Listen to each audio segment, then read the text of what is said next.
Good evening everyone, I am Shivani Pasi, student of MSc final. आज हम operators में आगे पढ़ेंगे। लास्ट टाइम हमने पढ़े थे अर्थमेटिक ऑपरेटर्स और इंक्रीमेंट एंड डिक्रीमेंट ऑपरेटर हमने पढ़े थे। पोस्ट इंक्रीमेंट, प्री इंक्रीमेंट हमने किया था और कोड भी रन करके देखा था हमने, ताकि कोड से क्या होता है, कोड से हमें अच्छे से समझ आता है। जो हमने थ्योरी पढ़ी है, अगर हम उसे कोड में रन करके देखते हैं तो उससे हमें और अच्छे से क्लियर हो जाता है कि किस ऑपरेटर का क्या यूज है। तो आज हम पढ़ने वाले हैं relational operators. Relational operator basically क्या होते हैं, जब हम कोई दो एक्सप्रेशन को आपस में कंपेयर करना चाहते हैं, या कोई नंबर है, कोई वेरिएबल है, उनके बीच में कोई रिलेशन हम चेक करना चाहते हैं, तो वो हम रिलेशनल ऑपरेटर से चेक करें। फॉर एग्जाम्पल, अगर हम चेक करना चाहते हैं कि दो नंबर आपस में इक्वल है या नहीं, तो वो हम इक्वल ऑपरेटर से चेक करेंगे। डबल इक्वल टू जब हम इंसर्ट कर देते हैं, फॉर एग्जाम्पल कोई हमने इफ स्टेटमेंट लगाई, दो वेरिएबल को हम कंपेयर करना चाहते हैं कि वो इक्वल है या नहीं, तो मैं इंसर्ट करूंगी डबल इक्वल्स। तो ये इक्वल डबल इक्वल्स टू हमें क्या हेल्प करेगा, चेक करने में हेल्प करेगा इफ स्टेटमेंट के थ्रू कि दो वेरिएबल्स इक्वल है या नहीं। नॉट इक्वल सेम, अगर इक्वल नहीं है तो मैं नॉट इक्वल्स टू का भी यूज कर सकती हूँ, not equals to operator. For example, मुझे चेक करना है कि कोई एक पर्टिकुलर नंबर किसी एक नंबर से बड़ा है या नहीं है, तो वो मैं ग्रेटर देन ऑपरेटर से की हेल्प से चेक कर सकती हूँ इफ स्टेटमेंट लगाकर। तो ये जो हमारे ऑपरेटर्स हैं, इनको हम कोड में रन करके देखेंगे ताकि और अच्छे से हमें क्लियर हो कि इनका यूज क्या है। तो let's move on to VS code. यहाँ पर मैंने एक छोटा सा एग्जांपल लिखा है, मैं स्क्रीन स्प्लिट कर लेती हूँ ताकि आपको साइड में ऑपरेटर्स भी नजर आए, किन ऑपरेटर्स का यूज हम कर रहे हैं। तो यहाँ मैंने क्या किया है, यहाँ मैंने दो नंबर यूजर से इनपुट लिए हैं और मैं चेक कर रही हूँ कि कौन सा नंबर ग्रेटर है, और लास्ट में मैं प्रिंट करा रही हूँ। तो इसके लिए मैंने क्या किया, सबसे पहले मैंने दो हेडर फाइल्स इंक्लूड की हैं, studio.h एंड conio.h। दोनों की फुल फॉर्म क्या है, स्टूडियो की है standard input output header file, conio की है console input output header file. Then मैंने void टाइप का मेन फंक्शन बनाया है। इंटीजर मैंने लिए हैं दो, a एंड b, जिनकी वैल्यू मैं यूजर से इनपुट करा रही हूँ, मैंने स्कैन कराई है। और यहाँ पर मैंने लिखा है %, ये मेरा है फॉर्मेट स्पेसिफायर, जो क्या बता रहा है कि जो मेरी वैल्यूज इनपुट होने वाली है, जो स्कैन होने वाली है, वो इंटीजर वैल्यू। फिर मैंने इफ स्टेटमेंट लगाई है। इफ स्टेटमेंट के अंदर मैंने ग्रेटर देन जो मेरा ऑपरेटर है उसका यूज किया है। तो एक्सप्रेशन क्या लिखा है मैंने, a is greater than b if a is greater than b। That means जो इफ स्टेटमेंट है मेरी, वो ये इस ऑपरेटर के थ्रू चेक करेगी क्या मेरा जो a वेरिएबल की जो भी वैल्यू यूजर ने एंटर की है वो b से बड़ी है, b वेरिएबल से बड़ी है। अगर बड़ी है तो मेरे पास आउटपुट में प्रिंट हो जाए a is greater than b। Then यहाँ पर मैंने \n इंसर्ट किया है सो दैट नेक्स्ट लाइन में मूव हो जाए कर्सर। देन सेमीकोलन क्या है, मेरा लाइन टर्मिनेटर है, जो कंपाइलर को बता रहा है कि लाइन यहाँ पर टर्मिनेट हो। फिर मैंने एक और इफ स्टेटमेंट लगाई है, यहाँ मैं कंपेयर कर रही हूँ क्या b a से बड़ा है। अगर b a से बड़ा है तो मेरे पास प्रिंट हो जाए b is greater then a। और सबसे लास्ट में मैंने कंडीशन लगाई है डबल इक्वल्स टू। मैं चेक कर रही हूँ क्या जो मेरा a वेरिएबल है वो b वेरिएबल के इक्वल है, जो भी यूजर ने वैल्यू एंटर की है वो दोनों वैल्यूज क्या इक्वल है।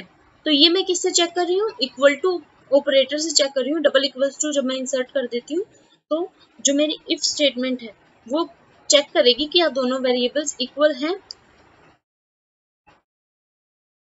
अगर इक्वल है तो मेरे पास प्रिंट हो जाए a and b are equal. अगर मैं यहाँ सिंगल इक्वल्स टू इंसर्ट करूँ तो ये रॉन्ग हो, बिकॉज जो मेरा सिंगल इक्वल्स टू है वो मेरा असाइनमेंट ऑपरेटर है। लास्ट टाइम हमने असाइनमेंट ऑपरेटर किए थे। असाइनमेंट ऑपरेटर जो होते हैं किसी वेरिएबल को कोई एक्सप्रेशन की वैल्यू या कोई वैल्यू हम असाइन कराने के लिए यूज करते हैं। इस कोड को मैं सेव करूंगी और रन करूंगी।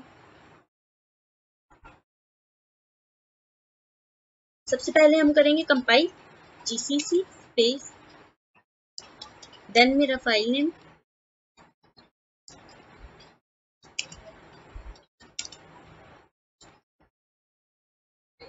मेरा कोड कंपाइल हो गया। अब मैं इसको रन करूंगी।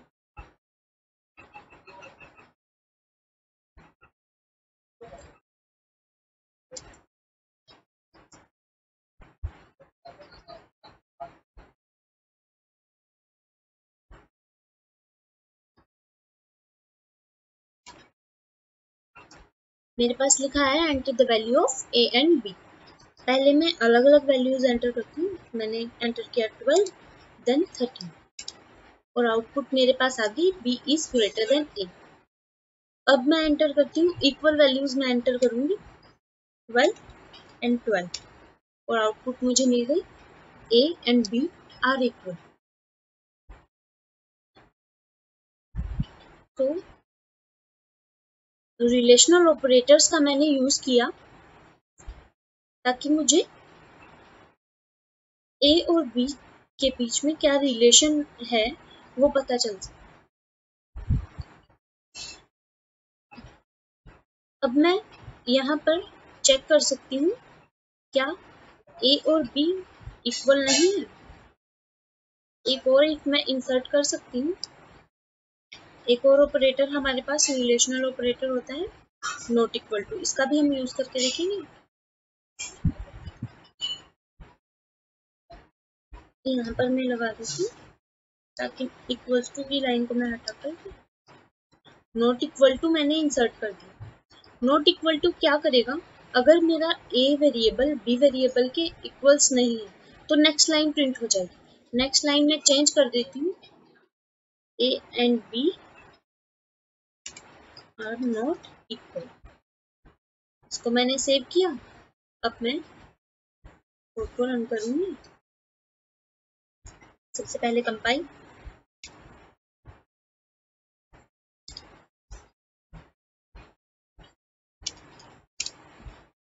मेरे पास प्रिंट हो क्या आया A B is greater than A and B are not equal. अब मेरे पास यहाँ पर वेरिएबल के नेम लिखे आ गए। सपोज मैं चाहती हूँ कि जो नंबर मैंने एंटर किया इन वेरिएबल के नेम की जगह मेरे पास नंबर लिखे हैं। तो मैं ये कैसे कर सकती हूँ, सिंपल मैं यहाँ क्या करूँगी, ए की जगह मैं लिखूंगी %d जो मेरा फॉर्मेट स्पेसिफायर है। बी की जगह भी मैं लिखूंगी %d और डबल कोट्स के बाहर कोमा डाल के मैं लिखूंगी ए कोमा बी। सेम बाकी प्रिंटफ स्टेटमेंट्स में भी मैंने चेंज कर दिया है। जो मेरे वेरिएबल नेम थे उनके प्लेस पर मैंने %d अपना फॉर्मेट स्पेसिफायर लगाया और डबल कोट्स के बाहर कोमा डाल के मैंने अपने वेरिएबल के नेम लिख दिए।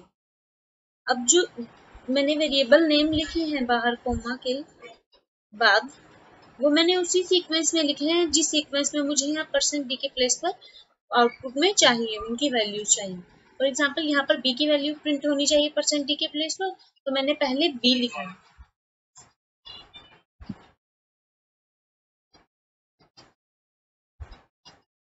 तो इसको रन करेंगे।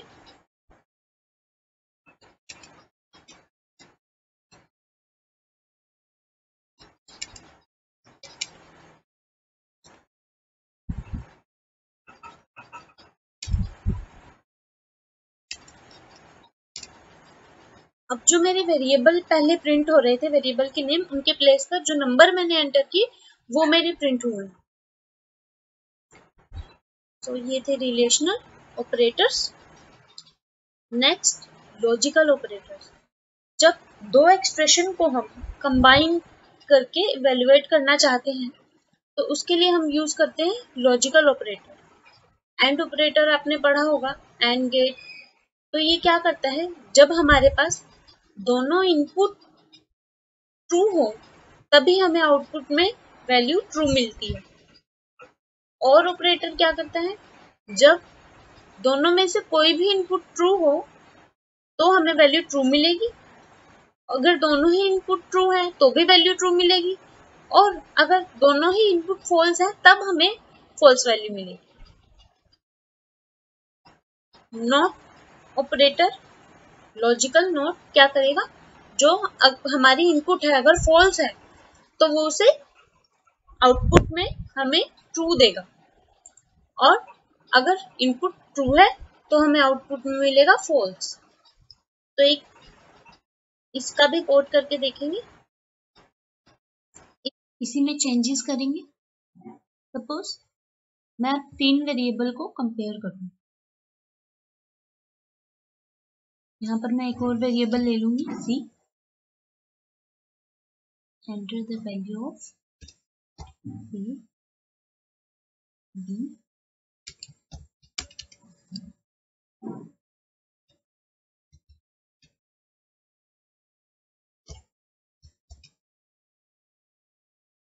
अब यहाँ मैं पहले ए को बी से कंपेयर कर रही हूँ। अब मैं यहीं पर अपना लॉजिकल एंड ऑपरेटर इंसर्ट कर दूंगी और ए को सी से भी कंपेयर करूंगी। अब मेरे पास दो एक्सप्रेशन होंगे।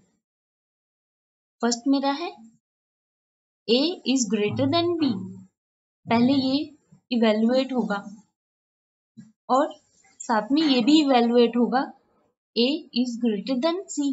अगर ये दोनों ही एक्सप्रेशन ट्रू होते हैं, मतलब ए बी से भी बड़ा है और सी से भी बड़ा है, तो मेरे पास प्रिंट हो जाए A is greater than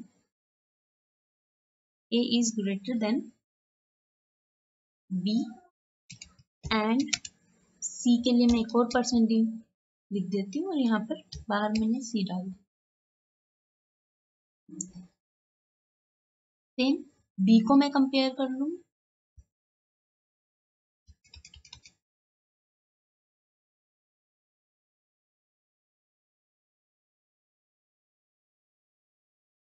B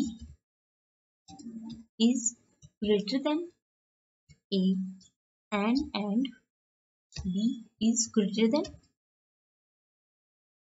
C, तो मेरे पास प्रिंट हो जाए B is greater than A and C के लिए एक और परसेंटेज और बाहर में कोमा डाल के सी लिखूंगी।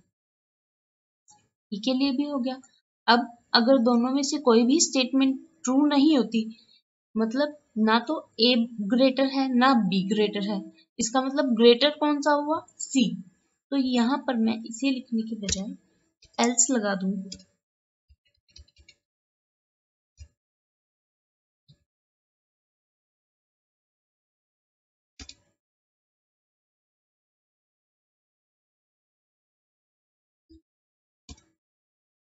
यहाँ पर भी एक और एल्स इंसर्ट करेंगे।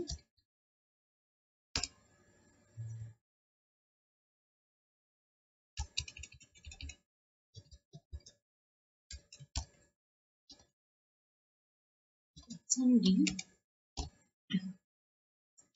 is greater than %D and %D,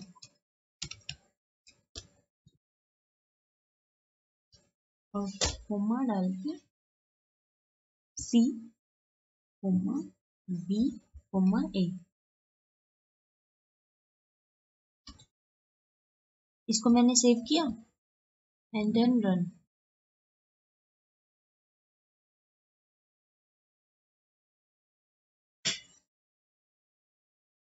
GCC space मेरी फाइल का नाम increment.c space -o space compile हो गया। अब मैं इसे रन करूंगी। 12, 13, 14, तो मेरे पास प्रिंट होके आ गया 14 इज ग्रेटर देन 13 एंड 12। तो 3 नंबर में से मैं ग्रेटर फाइंड कर रही हूँ, इसके लिए मैंने इफ एल्स लेडर का यूज किया है और साथ में मैंने लॉजिकल एंड ऑपरेटर का यूज किया। एंड ऑपरेटर क्या करेगा, जब दोनों इनपुट ट्रू होंगी, दैट मीन्स ये वाला एक्सप्रेशन भी ट्रू होगा और एंड के राइट साइड वाला एक्सप्रेशन भी ट्रू होगा, तभी मेरी जो इफ के साथ एसोसिएटेड स्टेटमेंट है वो प्रिंट होगी, वो एग्जीक्यूट होगी। देन एल्स पार्ट पर मूव करेगा। अगर इनमें से कोई भी ट्रू नहीं होती, एक भी, सपोज ये मेरी ट्रू है लेकिन ये ट्रू नहीं है, तो भी ये इस स्टेटमेंट को, इस ब्लॉक को स्किप कर देगा और एल्स पार्ट पर मूव कर जाएगा।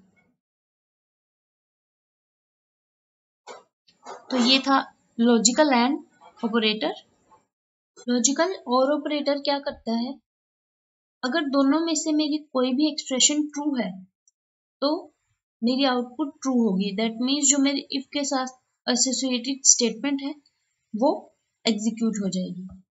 फॉर एग्जाम्पल इसमें मैं इफ लगा देती हूँ, यहाँ पर if R is greater than A, और एक और वेरिएबल में ले लूंगी, सपोज आई मैंने ले लिया,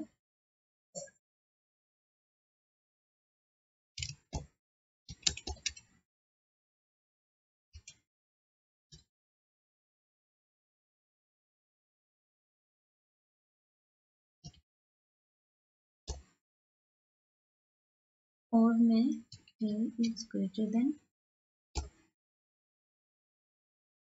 मेरे पास प्रिंट हो जाए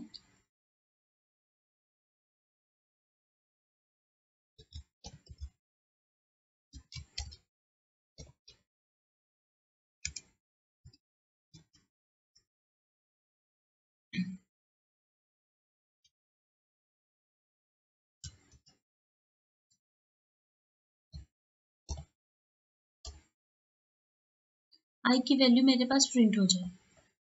इसको मैं सेव करूंगी एंड देन रन।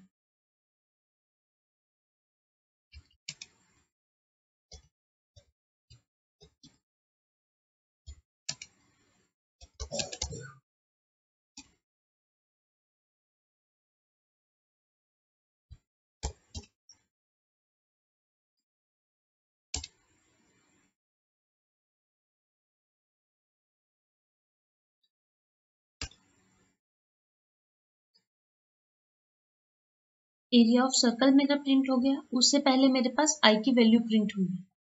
वो क्यों हुई है, यहाँ पर मैं दो कंडीशन चेक कर रही हूँ, क्या जो मेरा आर है वो ए से ग्रेटर है, तो मैंने आर डाला था 12, तो ये वाली कंडीशन मेरी फॉल्स है, एरिया से ग्रेटर नहीं है। और जो मेरा एरिया है क्या वो आई से ग्रेटर है, ये मेरी कंडीशन ट्रू है। जो मेरा एरिया कैलकुलेट हुआ है वो आई की वैल्यू से ग्रेटर है, तो ये मेरी ट्रू है। एक कंडीशन के ट्रू होने के साथ ही मेरी ये वाली जो प्रिंट एफ स्टेटमेंट थी ये प्रिंट होगी। तो यही बेसिक डिफरेंस है लॉजिकल एंड और लॉजिकल और में। एंड में क्या होता है, दोनों ही कंडीशन ट्रू होनी चाहिए तभी रिजल्ट हमारा ट्रू होगा। और में क्या होता है, दोनों में से एक भी कंडीशन अगर ट्रू हो जाती है तो रिजल्ट ट्रू है और इफ के साथ मेरी एसोसिएटेड जो प्रिंट एफ स्टेटमेंट थी वो एग्जीक्यूट हुई। तो ये था लॉजिकल और लॉजिकल नॉट ऑपरेटर भी हम देख लेते हैं। सपोज मैं यहाँ पर दो वेरिएबल ले लेती हूँ आई और बी। बी की वैल्यू मैं डाल रही हूँ 0, दैट मीन्स फॉल्स। 0 का मतलब होता है फॉल्स और 1 का मतलब होता है ट्रू। और बी की वैल्यू मैं प्रिंट करा, इससे पहले मैं लिख रही हूँ expression I is equal to not B, then semicolon. अब नॉट ऑपरेटर मेरा क्या करेगा, बी की वैल्यू 0 है, दैट मीन्स फॉल्स है। नॉट ऑपरेटर आउटपुट में मुझे क्या देगा, ट्रू, दैट मीन्स 1। अब मैं बी की वैल्यू प्रिंट करा दूं, प्रिंट एफ डबल कोट्स के अंदर B equals to %d comma I और बैकस्लैश n देन सेमीकोलन। इसको मैंने सेव किया, अब इसे मैं रन करूंगी।